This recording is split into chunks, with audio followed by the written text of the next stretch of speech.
দেখো, মেয়েদের শত্রু যে মেয়েরাই হয় এটা মোটামুটি সব মেয়েই স্বীকার করবে। কারণ তোমার জীবনে এমন কোনো মেয়ে থাকবে যে তোমার লাইফে এসে তোমাকে দিয়েই সব স্বার্থগুলো পূরণ করাবে, তোমাকে ইউজ করে তার সমস্ত কিছু পূরণ করবে, তোমার সাথে থাকবে, ঘুরবে ফিরবে, তারপর তোমাকেই বাস দিয়ে চলে যাবে। আর তুমি ভাবতেও পারবে না ওই মেয়েটি তোমাকে বাস দিয়েছে। কারণ তুমি তো তাকে সব কিছু শেয়ার করতে, তুমি তাকে সব বলতে, সব রকম কিছু দিয়ে হেল্প করেছো। কিন্তু সে এরকম করবেই, কারণ এটা ওদের নেচার।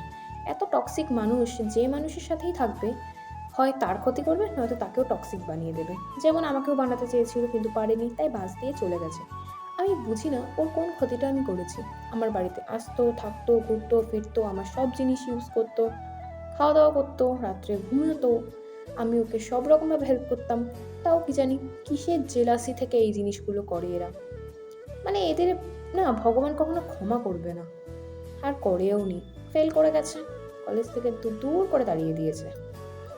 ও চেয়েছিল যাতে ক্লাসের মধ্যে আমাকে সবাই খারাপ ভাবে, আমার সাথে কেউ কথা না বলে, বাট এছাড়া চলে গেছে। আমরা এখন সবাই খুব খুব খুব ভালো আছি। এত ড্রামাবাজ মেয়ে আমি কখনো দেখিনি। আমরা সবাই ক্লাসে ভীষণ মজা করি, হাসি খুশি থাকি আমরা সব সময়। আমরা টিফিন লিটারেলি বাচ্চাদের মতো কেড়ে কুড়ে খাই। কিন্তু ও কখনো এটা করতে পারেনি। ওই যে মানুষের মধ্যে যদি পাপ থাকে না, সে সবার মধ্যে পাপ খুঁজে পায়। সে কখনো ভালো জিনিসটা দেখতেই পায় না। এই যে আমরা এত ভালোভাবে থাকতাম, ওর কিন্তু কখনো ভালো লাগেনি। ওর নিজের টিফিনটাও নিজে খেত, অন্যদের টিফিনটাও কেড়ে করে খেয়ে নিত, কিন্তু কখনো টিফিন শেয়ার করে খাওয়ার যে মজাটা, সেটা কিন্তু পায়নি। সব টক্সিক মানুষের হয় না আসলে।